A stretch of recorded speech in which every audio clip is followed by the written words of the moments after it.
Hello and welcome back to the Property Trio, the podcast for the sophisticated property buyer. Today we've got a brilliant listener question because it sits right at that crossover point between property investing, retirement planning and mortgage strategy. And this is where things start getting interesting. Simon writes into us asking, instead of selling investment properties in retirement and paying capital gains tax, could we just reverse mortgage everything and live off the equity instead? Dave, this one is in your wheelhouse. It's got your name written all over it. Yeah, this is absolutely my kind of question, Kate. I love how Simon is thinking here about what would be the most beneficial exit strategy. This is an area where a lot of investors and homeowners, unfortunately, don't really plan ahead. They only start thinking about this in the last sort of 1 to 2 years, or when retirement's right on the doorstep, and often, it's too late to make, I guess, a lot of smarter decisions that they could have made if they were planning 10 years out, 20 years out, etc. So, yeah, look, it's a great example of where a property plan modelled out with a property planner years and decades in advance provides such an advantage.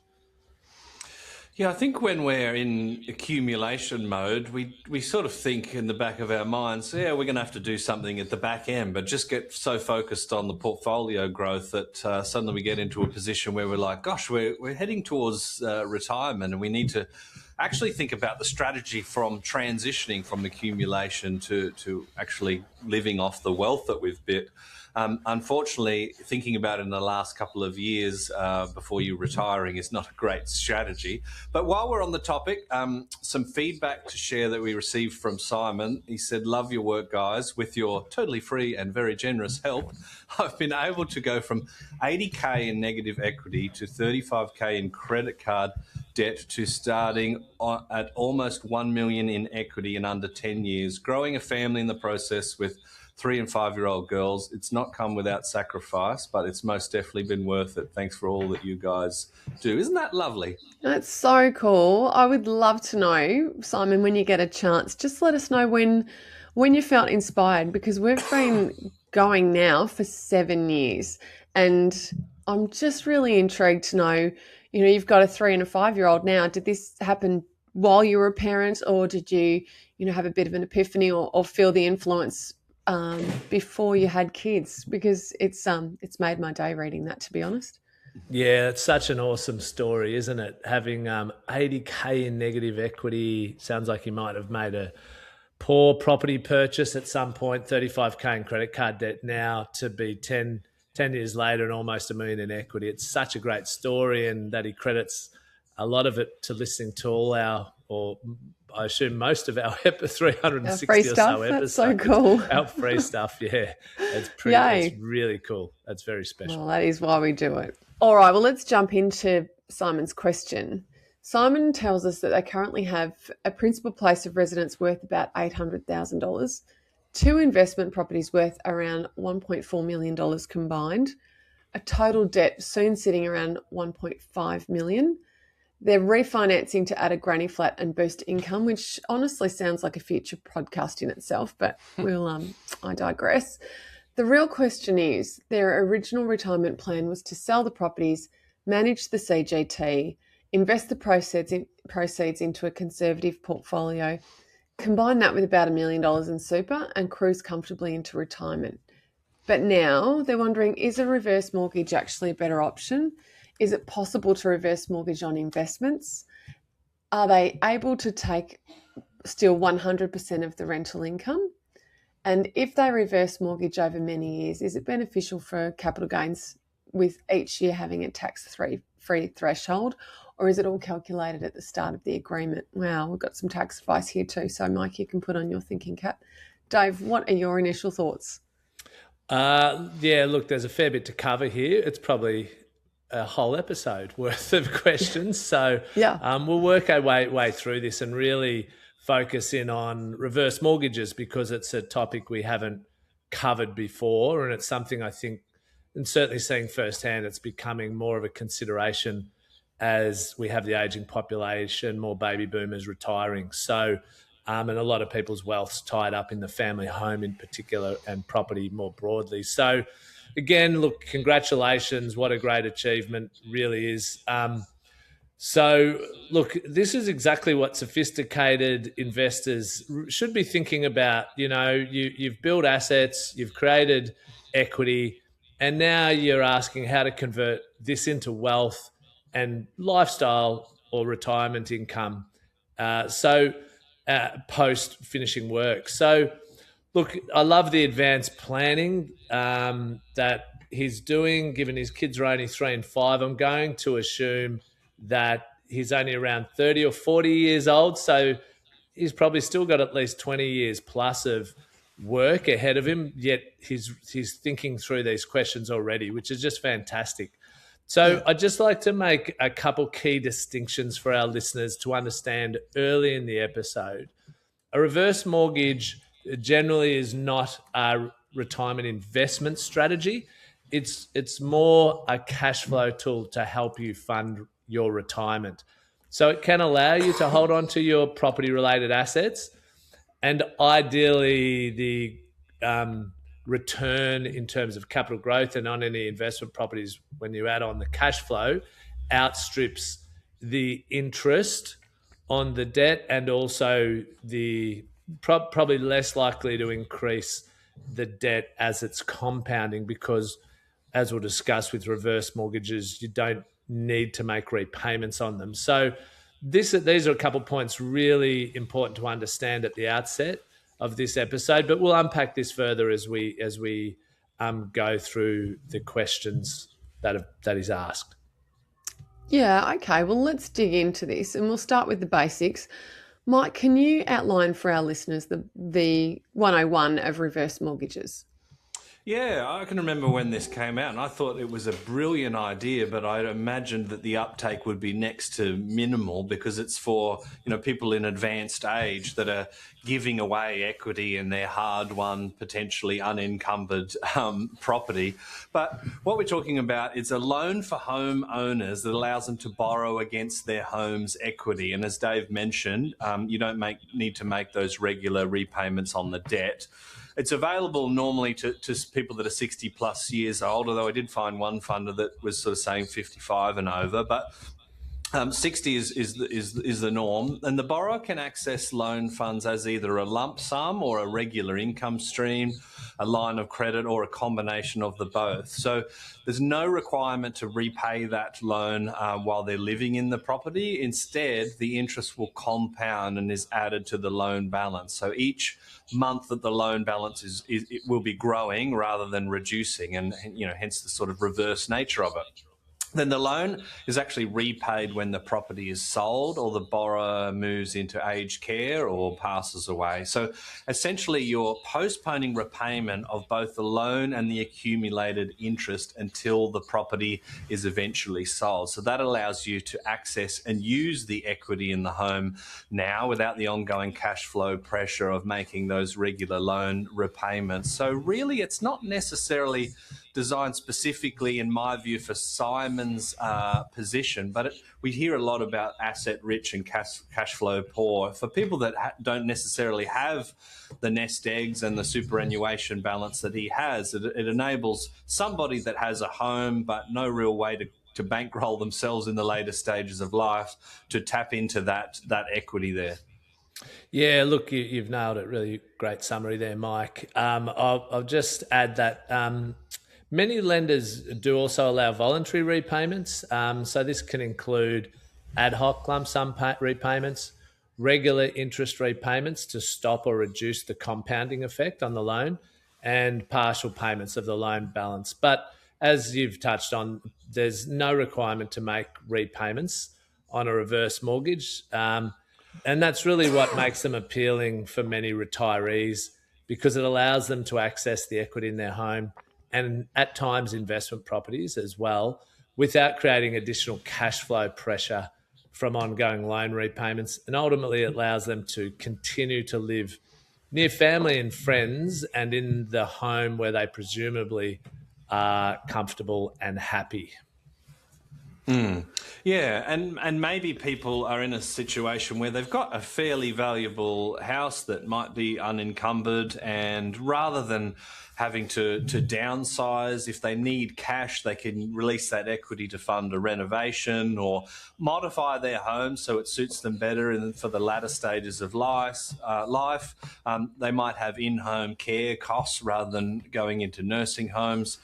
Could supplement their income in retirement to help with their lifestyle. You can use it to travel, medical expenses, general cost of living. I always talk about jet skis. I don't think that's probably applicable to people 60 plus, but it's up to them. But reverse mortgages can also provide bridging to aged care, so covering aged care entry costs without actually having to sell that beautiful asset just to be able to go into the home. Yeah, well, you've definitely summarised it, Mike. And Dave, I was going to say to you, who are your typical contenders for a reverse mortgage arrangement? Yeah, and Mike's probably answered a fair chunk of that question for me already. But Yes. look, the high level summary is asset rich, cash poor retirees, which Mike sort of elucidated reasonably well just there. So yeah, homeowners with significant equity but limited super or income relative to their cash flow needs. Alternatively, this probably isn't talked about as much, but if you don't really have anyone you want to be leaving your assets to, this is a way to really maximize your cash flow and your lifestyle and draw down on equity in your properties and live life to the full, So that's certainly, is a real consideration for people who aren't highly focused on leaving behind significant assets to family or friends. So I think we might, I think we're already seeing a transition to more people using reverse mortgages. Or as I just mentioned, people who want to continue to live in their home in a location they know and like, near friends, families, amenities, where they're comfortable and happy. They're used to living there. They know how to get to the shops. They've got their local GP, the dentist, their local sports club or community network that they're part of. So, they're sort of the key times people will use a reverse mortgage. I remember when I was a young broker, and they're a special product. I think they're still a product that require you to get legal advice. They are. You can't just flog a reverse mortgage. I think it's a financial product. Or at least it's it's probably you don't more need like an AFSL to a mortgage broker without doesn't need to have an AFSL. Right. They do need to be a credit license to provide a reverse mortgage. You do need to get legal advice on the loan documents before you sign them. Yeah. Yes. Yeah. Yeah, I remember not being that easy, panacea. You really needed to make sure that the client was suited to it and understood what it all means. And the fear, obviously, is that someone who hasn't managed their money signs up for this to continue their lifestyle and runs out of equity before they run out of life, because then you've got no home. It's very unlikely that will happen. Yes. And which will come to some of the reasons why that... Yeah, because obviously that's a big risk to the bank. But it is like the key thing for people to really understand is there's quite a high likelihood that their equity will be reducing between taking out the loan and when they come to selling the asset at whatever stage of life that may be. Sort of depends on the market too, doesn't it? I mean, if it's soaring away, you could actually be just getting cash and keeping the same amount of equity, but not the percentage of the total, right? 100%. Remember a few years ago, like maybe 5 years ago, there were quite a few ads that were sort of leaning into this baby boomer, like spend your kids' inheritance stuff. Yeah. I think that was obviously a little bit on the nose, and first home buyers would be within their rights to rage against that. But yeah, look, if you actually hate your children and don't want to give them a big asset, then cream the balance down and spend like blazers. This is not financial advice. I think it's more Not nuanced than financial that, Mike. That's probably why people stopped saying things like that in those ads. Well, you've touched on it, Dave. It's eating into your wealth. It's not growing it. And obviously it's something that you and your team talk to your clients about whenever this comes up, because the real question isn't just can you access the equity, it's what is the smartest way to structure your assets and lending so that retirement actually works financially. So sometimes that involves selling assets, sometimes it's about restructuring debt, sometimes it's about timing, but there's usually a lot more strategy involved than people realise. Yeah. So typically reverse mortgages are considered post-retirement when refinancing or upgrading is no longer practical, when downsizing isn't desirable, when accessing equity becomes more important than building further wealth. So it's it's a late stage equity release cash flow strategy, not a wealth building tool. And as we've touched on, over time, the compounding interest is likely to gradually reduce your equity. But that's not guaranteed, as Mike just mentioned. So generally, a reverse mortgage, though, will be eating into your wealth. But look, we work through this at Property Planning Australia, the strategy with our clients, because the real question isn't just can you access equity, it's what is the smartest way to structure assets and lending so that retirement works for you financially and meets your goals. Sometimes that involves selling assets, sometimes structuring debt, sometimes it's about timing. Often it's a combination of all those factors. And there's always a lot of strategy involved. Yeah. Well, I'm going to jump into the next question. For someone who's asset rich and cash flow poor, the concept of a reverse mortgage sounds pretty appealing. You can borrow money against your home and not pay back a cent to the bank until the home is sold. But what's the catch? Because there does have to be a catch. Yeah, so to this point, we've just sort of spoken about a little bit.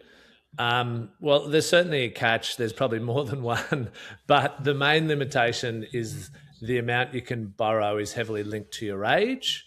And also the loan to value ratio is very low. So you need to have a lot of equity, if not almost own the property outright to access a reverse mortgage. So these are really the key, hoops to jump through, if you like. So lenders cap the loan to value ratio based on how old you are, because obviously the more time you are likely to live for, the more risk there is, to your point earlier, Kate, that the debt may compound to greater than the value of the property. But that actually isn't a risk for the borrower. That's only a risk for the lender. Yeah. So you wouldn't, with these loans, you wouldn't have to repay the lender if that occurs.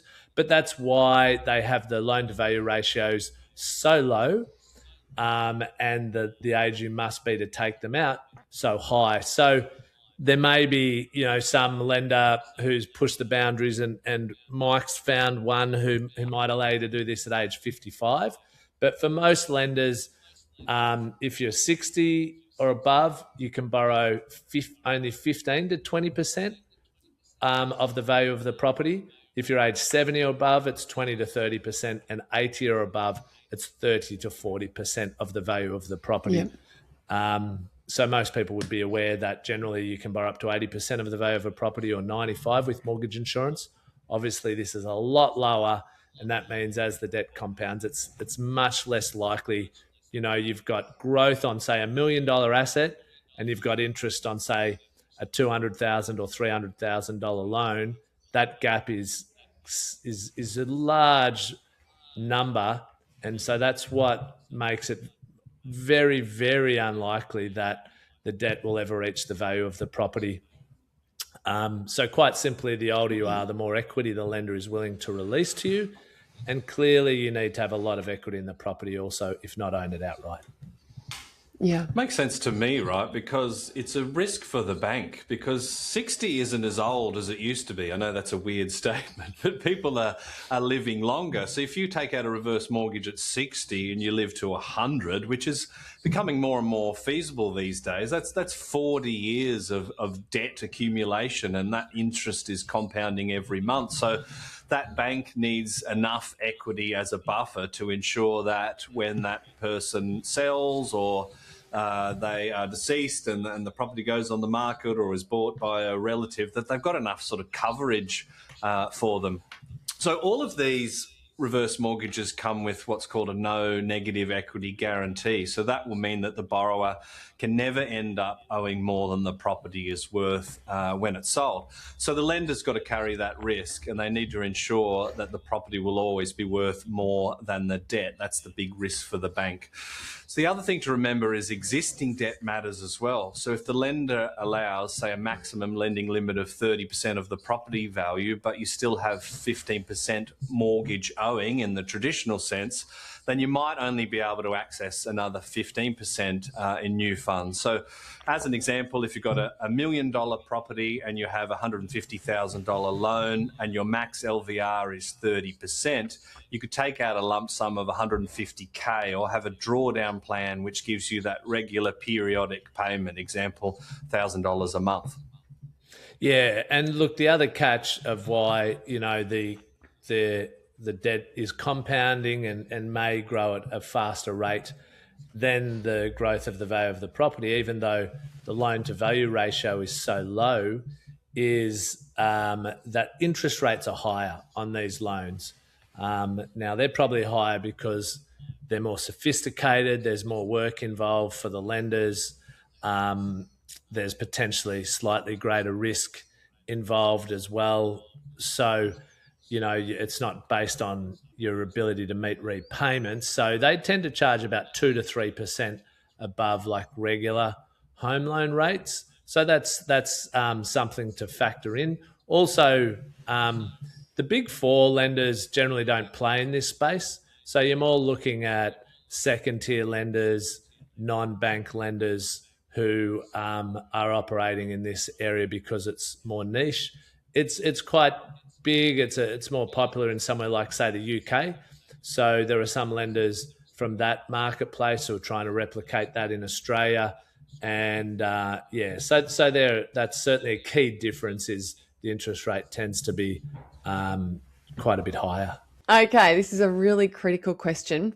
Can you actually reverse mortgage investment properties, Dave? Yeah, it's a great question from Simon.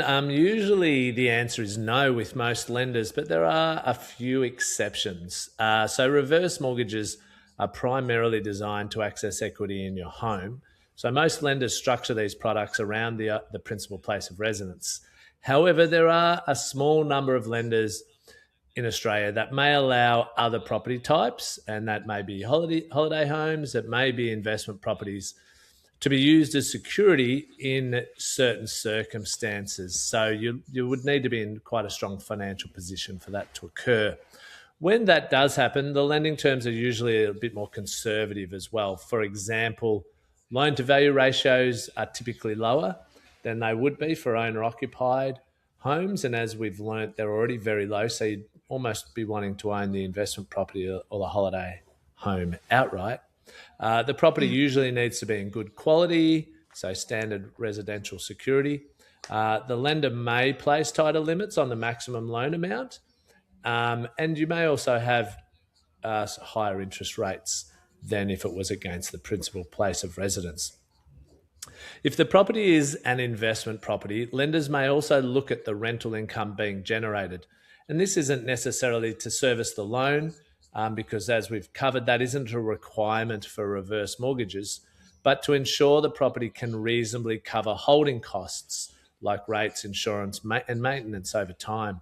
So it's certainly not completely off the table, but it is less common and available, and there's not as many lenders to choose from. So if we go back to Simon's scenario, he has the property home worth $800,000, a couple investment properties worth 1.4 mil. So his total property portfolio is around 2.2. So currently he has a loan to value ratio of 68%, but he has 20 plus years to, pay that debt down and get himself into a position to be able to take out a reverse mortgage. Yeah. Next question. I'm not going to go on with the rest of that stuff. I actually deleted it from this version. Oh, no worries. Why Anne-Marie's added it back in. I think she's just happy that they did the work and didn't want me not saying it, but that's enough. Fair enough. Yeah. Well, thanks, Dave. Simon had another question regarding the rental income. If they reverse mortgaged an investment property, are they still able to take 100% of the rental income? Mike, I want you to answer this one. We're myth busting We this are. this one here with reverse mortgages. So the common myth is that the bank somehow owns the property once you take out a reverse mortgage, but that's not actually how it works, or mortgages in general. With a reverse mortgage, you still own the property. The lender simply has a loan secured against it. So as a normal mortgage, it's more of a caveat of the home than, the old adage is like, oh, I don't own the property, the bank does. It's not actually technically true from a legal point of view. So because ownership doesn't change, you would continue to receive the rental income, and you're still responsible for all the usual things like rates and insurance and maintenance and those sorts of those costs. But as discussed, instead of making repayments each month, that interest is just added to the balance over time. So the loan is usually repaid when the property is sold. But as always, if you're thinking about structuring something like this with an investment property, you should get some strategic advice from a mortgage broker and possibly an accountant, financial planner. And as Dave and Kate were mentioning before, with this sort of thing, always great to get legal advice. Yeah, I believe that you have to. Dave, how about the capital gains the question position? is, do you get the legal advice in advance? You definitely need to once you've had the advice, decided to take out a reverse mortgage, and then you're getting the loan offer. You need to get legal advice at that point to understand what you're taking on board. And I guess the question is, do you actually get legal advice before actually deciding to take out a reverse mortgage, rather than after you've applied for it, got approval, and then got the loan documents? Because you do have to get legal advice at that point. But do you get it earlier is probably the question with regards to engaging a legal professional. Yeah, I'd say no, right? Because it's strategy first, right? Does this make financial sense? Financial planner, mortgage strategy. The lawyer isn't there to say that this is a good decision or not. It's just to say that the terms of the contract are appropriate, right? Yeah. Well, Dave, how about the capital gains tax position? We were asked, if we reverse mortgage over many years, is this beneficial for capital gains with each year having a tax-free threshold, or is it all calculated at the start of the agreement? Yeah, so look, a reverse mortgage doesn't change how capital gains tax is calculated. So just to touch on how the Australian Taxation Office states that a capital gain or loss occurs when a capital gains tax event happens, which typically means disposing of the asset, for example, selling it. So common CGT, capital gains tax events, include obviously selling an asset, if you're transferring ownership, or if you're exchanging or disposing of an asset. So the critical concept is that CGT is triggered when ownership changes or the asset is disposed of, sold. And as Mike mentioned, there's no change in ownership when you take out a reverse mortgage. It's simply a loan secured against the asset. So because of that, there's no capital gains tax event when the loan is taken out or when you draw funds down on the reverse mortgage. So instead, capital gains tax is only calculated when the property is sold. At that point, the gain is worked out based on the sale price minus the original cost base, regardless of how much equity you've drawn down over the years. So nothing changes at all. While a reverse mortgage can help you access equity without selling, it doesn't spread the capital gain across multiple years or reduce the capital gains payable when the property is sold. It does, of course, mean that you are likely to have less cash left over from the sale after you pay off the reverse mortgage, because as we've spoken about, the reverse mortgage will be compounding over time unless you choose to make repayments, which you are not required to do. But of course, with tax matters like this, it's always important to seek advice from a qualified tax professional or accountant. But in short, it doesn't change your CGT implications at all. But because the debt compounds, you're likely to have less equity when you sell. Well said. Mike, are there any other things that borrowers should be aware of? Yeah, well, a bunch, I would say. Well, the first and the big obvious one is that reverse mortgage will most likely reduce the value of your estate over time, as we've already touched on a few times, because the loan balance is growing rather than shrinking. There may ultimately be less inheritance left over for your loved ones, which we mentioned before could actually be good news if you hate your children. Secondly, it can actually impact Centrelink or pension benefits depending on how the funds are assessed and used. In some cases, that released equity might be assessed under the income or assets test. So it's really important to actually understand those implications before you get going. And that's where the strategic advice happens. So as an example, if you reverse mortgage your home and receive funds as a lump sum, which remains in the savings account, it could actually count towards the asset tests. And there may be assets like necessary home renovations, which may be exempt from that test, but you need to understand that. And probably the last big one is borrowers should be aware that some lenders may apply early repayment or discharge fees, particularly if the loan is repaid sooner than expected or if a fixed rate component is involved. So let's say you reverse mortgage and maybe you get some inheritance and you want to pay down some of that. There could actually be a cost or an impost to that. So reverse mortgages can be really, really useful. They're definitely something that's somewhat sophisticated and needs to be entered in with a clear understanding of all of the pros and cons. Yeah, 100%. Which brings us to the end of our episode, and we want to thank Simon. You've given us a great question, but more so, you've shared your story with us, and it's just amazing to hear how far you and your family have come over that last decade, and we're very grateful that not only we were part of the journey, but you took the time to write to us and tell us, because it does put a spring in our step. And of course, thanks to Dave and Mike for walking us through the reverse mortgage landscape and unpacking the strategy behind it all. As we've discussed today, reverse mortgages can be a really useful cash flow tool in retirement, but like most things in property and finance, the best decision comes down to understanding the numbers and modelling the different scenarios before you make a move. And you've got to do that with your property planner or your strategic mortgage broker or your financial planner. But don't go away just yet. We've got some gold nuggets. Now it's time for us to go mining for our gold nugget property tip of the day. My gold nugget was more of a sort of an observation. As I mentioned in the opening, I kind of thought this is a fantastic product that can really help the asset rich and cash flow poor. But reverse mortgages, according to my research, are still very, very niche. They're not tiny, but niche. So the data that I could find, there was about 40,000 households using some sort of reverse mortgage or equity release product. And that's something that the government actually has in place with their home equity access scheme. So a meaningful chunk of it is actually through the government system. The private lender market is a lot smaller, but still in the tens of thousands rather than being fringe. So it is somewhat uncommon in Australia still.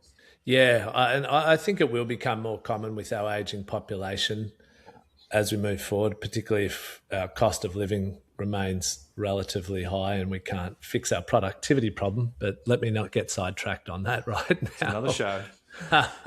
That's right. So my gold nugget today is, about the importance of planning your exit strategy, not just your wealth building strategy. People spend a lot of time on their wealth building strategy, but often leave the exit strategy or the transition to retirement strategy too late. So, they can spend decades focusing on buying property, building equity, growing their portfolio, which is fantastic. But at some point, the conversation needs to shift from accumulation to income and retirement. And the sooner you are planning for that, the better.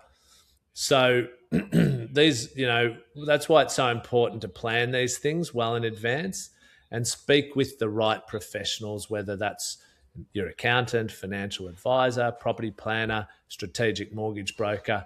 So you clearly understand your options available to you and have a plan. So if you're listening and wondering whether your property portfolio is structured to support your long-term goals and how you might manage those assets into retirement, or whether your current mortgage strategy aligns with your long-term plans, this is exactly the kind of thing at Property Planning Australia we help our clients and can help you work through. So, you can find a link to get in touch in the episode description. But I think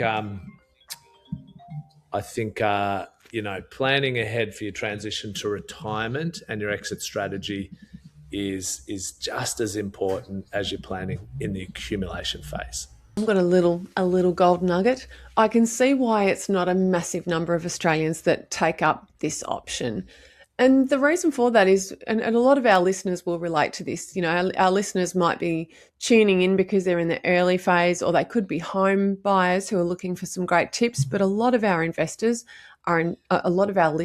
are investors, and they're really keen to build wealth for their future and to have a choice into retirement. So if you have done that, if you've navigated your journey and you've built in choice into retirement and you have options, this is probably not the one that you're going to take. It's more expensive, it's more restrictive. And if you have accumulated enough assets and you've got a healthy super balance, I don't think that the need for up to 40% LVR of your PPOR is going to need to be your retirement vehicle. Unless you don't want to leave anything to anyone, then go for it. I'll go home and chat about this with Ian. Good to see you guys. It was a good one. Have a great week. See you next week.